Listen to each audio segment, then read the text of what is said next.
An emergency debate was called in the Commons over the Mandelson appointment, and Keir Starmer was nowhere to be found. While he hid from Parliament, the opposition laid out the most damaging case yet. Mandelson had links to Russia, links to China, links to a convicted paedophile, and access to top-secret intelligence before vetting was even complete. And according to Ollie Robbins, Number 10 pressured the Foreign Office to push the appointment through regardless. The opposition also revealed something that has barely been covered anywhere. A second name, another appointment, another cover-up attempt, and documents that have been redacted to hide what the Prime Minister actually said. Stay with us to the end because this speech is one of the most devastating takedowns of a sitting Prime Minister in recent memory. Share this now and hit like. They do not want this getting out. Mr. Speaker, I beg to move that this House has considered the matter of the government's accountability to the House in connection to the appointment of Peter Mandelson. And can I thank you, Mr. Speaker, for granting this important debate? The Prime Minister personally decided to appoint a serious, known national security risk to our most sensitive diplomatic post. Peter Mandelson was not just a man who had already been sacked twice from government for lying, not just a man who had a public relationship with a convicted paedophile, but a man with links to the Kremlin and China, links so close that they were raised as red flags with the Prime Minister before his appointment. Yesterday, the Prime Minister did not deny that he knew about these links before he appointed Mandelson. He could not deny this because, by his own admission, he had seen the documents that proved the links. I cannot overstate how serious a matter this is. The Prime Minister sent a known security risk to Washington, to a position where he would see our most important allies' top-secret intelligence. What if he had seen something and leaked it to one of our enemies? How much would that have damaged our security partnership? We cannot even be sure that didn't happen. What is most extraordinary is the Prime Minister appointed Peter Mandelson before vetting was complete. He did this despite a letter from the then Cabinet Secretary, Lord Case, clearly expressing to the Prime Minister that the process required security vetting to be done before the appointment. So how can he then have claimed on the floor of this House that the process was followed, when he knew that it had not been? He mentioned the word process, Mr. Speaker, more than 100 times in Parliament yesterday, but he was the one who didn't follow that process. This morning, we have heard the bombshell testimony of the former Permanent Secretary of the Foreign Office, Sir Ollie Robbins. Sir Ollie Robbins had a long and distinguished career serving ministers. He is not the sort of person to give us a frank personal account of how things played out last January.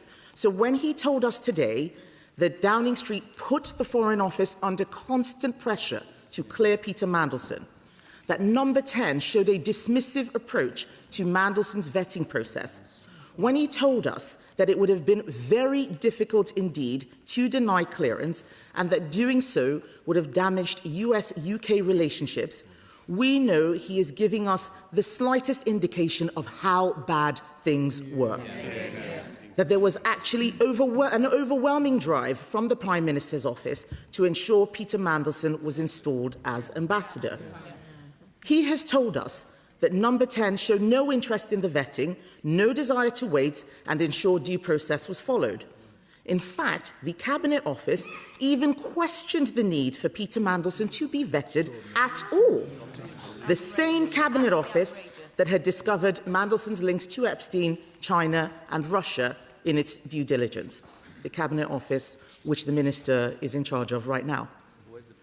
Instead, Mr. Speaker, according to Robbins, the focus was on getting Mandelson out to Washington quickly. And before the vetting even started, Peter Mandelson had already been granted access to, and I quote, highly classified briefing on a case-by-case basis. This is what the Prime Minister calls full due process. Now, yes, I will give way. Also in the testimony today, did she not find it astonishing that that the ex-leader of the Foreign Office said that he was made to understand that before they had completed their clearances, that Mandelson already had strap clearance, which gives him access to the most secure and most dangerous information held by government. Can I thank my right honourable friend for that intervention? He is absolutely right. It is extraordinary. It is shocking. Now, the Prime Minister might have refused to answer my question around his knowledge of Mandelson's links to the Russian defence company Starmer yesterday, but that is only because he knows we know the answer. It was there in the due diligence. Yep. His choice of ambassador, retaining an interest in a Russian company linked to Vladimir Putin after the invasion of Crimea. And the Prime Minister's response to seeing that information? According to Robbins, constant pressure on the Foreign Office to get the appointment done. The Prime Minister, as my right honourable friend has just mentioned, placed top-secret intelligence in the hands of a man he knew to be a national security risk. Yep. He did so before the official security vetting, not just knowingly, but deliberately, and to an extent that left a senior civil servant with a distinguished career under the clear and obvious impression that the vetting must return only one possible outcome, that Peter Mandelson was appointed. None of this was following full due process, by the letter or the spirit of that phrase. This is no longer just about what the Prime Minister was or wasn't told. This is about what he did before the vetting process had even started. Yes.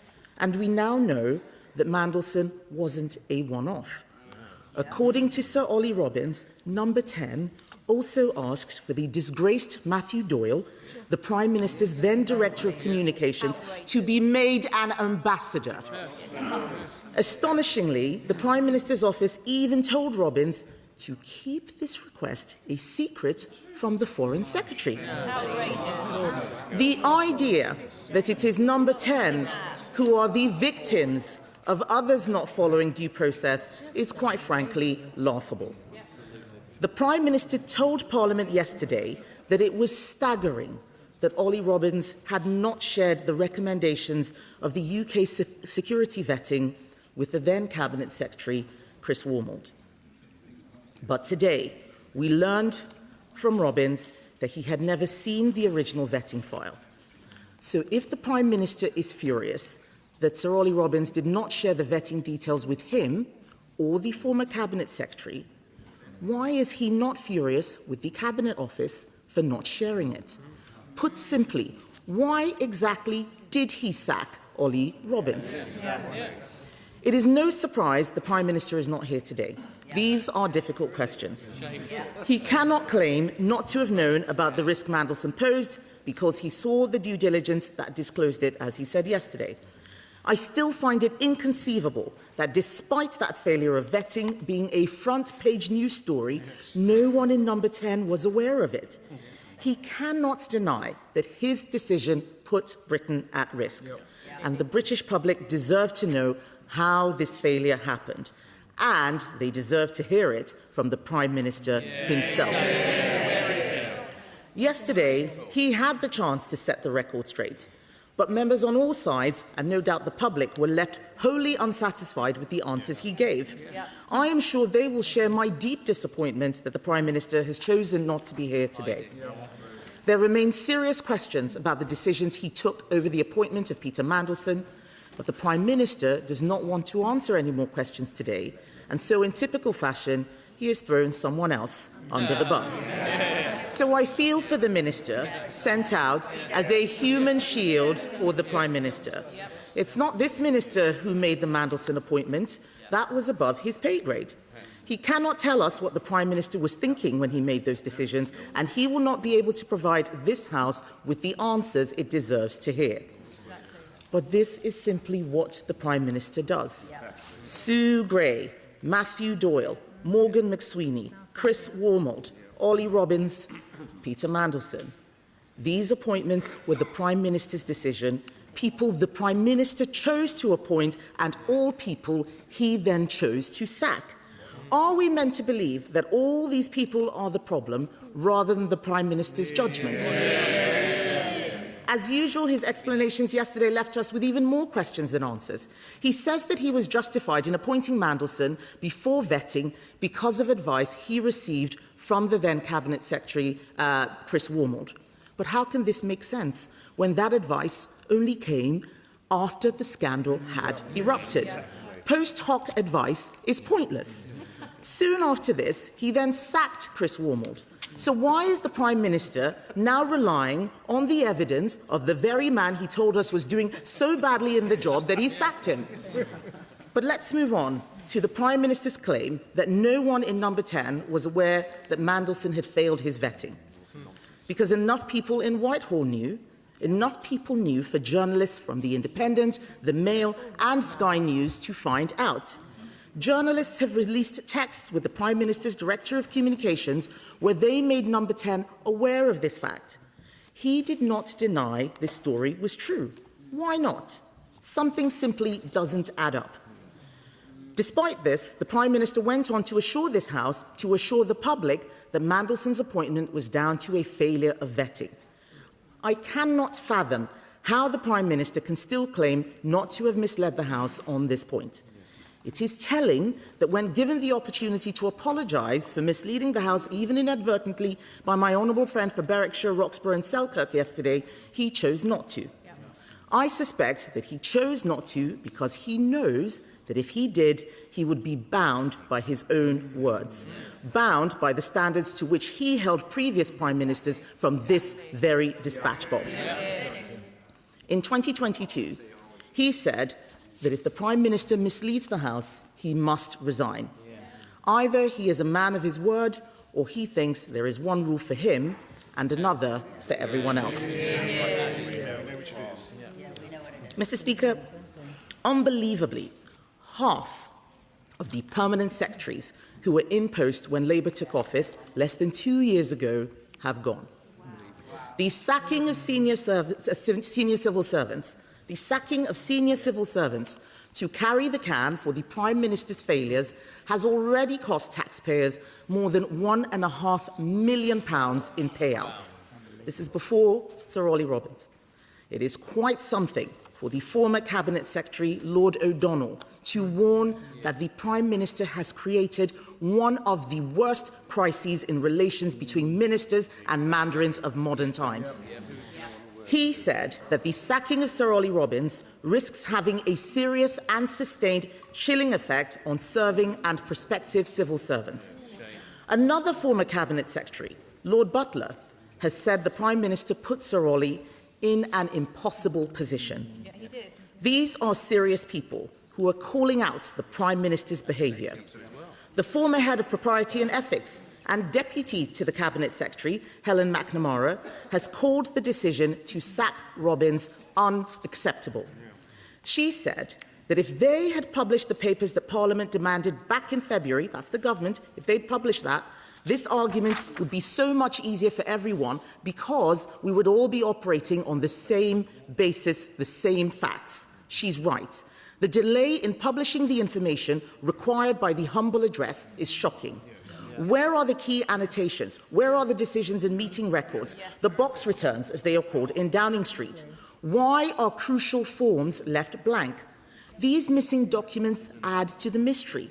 Why is the government still trying to cover this up? Yes, I will give way. I thank my right honourable friend for giving way. She will remember I asked the Prime Minister yesterday in the box note of the 11th of November, where Simon Case recommended that vetting went through before the appointment was made. The Prime Minister's decision note did not include the Prime Minister's decision, and it's been redacted from the conditions of the humble address. Does she think that the answer that has been redacted would show what the Prime Minister was trying to achieve by appointing Peter Mandelson without the appropriate vetting? Can I thank my honourable friend for that intervention? He is absolutely right. Why were the Prime Minister's words redacted? These are key pieces of information that will help solve this mystery. Much easier for us to see and understand than the words which he was giving at the dispatch box. I note that no Labour MPs have intervened on me. This is very unusual. Normally, when I'm standing here in a debate, they're all bobbing left, right and centre. Mr. Speaker, I'm raising these concerns because of the seriousness of the situation the country is now in. With war in Europe, war in the Middle East, a cost of living crisis and a global energy shock, We need a Prime Minister who has a grip on national security. Yet last week, the former Labour Defence Secretary and former NATO Secretary-General, Lord Robertson, warned that the Prime Minister had a corrosive complacency when it comes to defence. This is the same man who wrote the Prime Minister's Strategic Defence Review. He is ringing the alarm bell, warning us of the grave consequences of the government refusing to take the tough choices needed to increase defence spending. This matters because if we cannot trust our Prime Minister to tell the truth about this ambassadorial appointment, the whole, full truth, a key appointment in Britain's national security architecture, it calls into question the assurances he gives us on everything else. His promises to control taxes, which he has broken. His promises not to raise borrowing, which he has broken. Promises to back business, protect our veterans, defend our farmers, and prioritise growth, all of which he has broken. And he has broken them because at his core he is a man with no idea what he believes. Worse still, he appears to have no interest in doing the job of Prime Minister, just in being the Prime Minister. Curiosity is what drives serious leadership. Without curiosity, problems are neither fully understood nor solved. And this whole affair just goes to show why this country is heading in such a woeful direction under the Prime Minister's incurious regime. His defence yesterday summed it up. He says that no one told him and that he never thought to ask. This is, in his own words, incredible. But even if we take the Prime Minister at his word, even if we believe the unbelievable, it is no better. He appointed Mandelson despite knowing that he was a threat to our national security. He said due process was followed, having failed to follow that process himself, and he pressured the Foreign Office into signing off on this appointment. In 2022, the Prime Minister said, "I believe that if you're the leader, the buck stops with you." He said, "I will always stand up for my team, but I will also take responsibility for everything they do." That is what leadership is. How has he taken responsibility? It is clear that the Prime Minister has no intention of facing up to his mistakes. It's clear now that he is not a leader and he has no intention of doing the honourable thing. On that point, will the Right Honourable Lady give way? Yes, I will give way. I congratulate her on securing this debate and indeed on eviscerating the Prime Minister in her speech. Does she not believe, however, that the sorry souls opposite us should have to put their money where their mouth is and that there should be a vote of no confidence in this Prime Minister in due course? The Right Honourable Gentleman makes a very good point. I think he is right, because I don't believe the Prime Minister has the intention of doing the honourable thing himself, even though that's the standard to which he held everyone else. The decision, as I said, about whether he will ultimately take responsibility for his actions is now up to Labour MPs. We heard many powerful statements from that side of the House yesterday. Labour MPs know that the Prime Minister has let the country down, he's let Parliament down, and he's also let the Labour Party down. It is clear to everyone, except the Prime Minister himself, that he has failed on his own terms. It is clear to the public that he is failing at the job. It is clear to civil servants that he is throwing them under the bus. And it is clear to members across this House that he is not fit to lead. This cannot go on. This House deserves better. The country deserves better. The Prime Minister is not fit for office. The first duty, Mr. Speaker, of any Prime Minister is to keep this country safe. This Prime Minister has put the country's national security at risk. He must take responsibility. It is time for him to go. He ran from Parliament. He has no answers. And the calls for his resignation are growing louder by the hour. Share this, hit like, and tell us in the comments, is it time for him to go? Subscribe so you do not miss what comes next.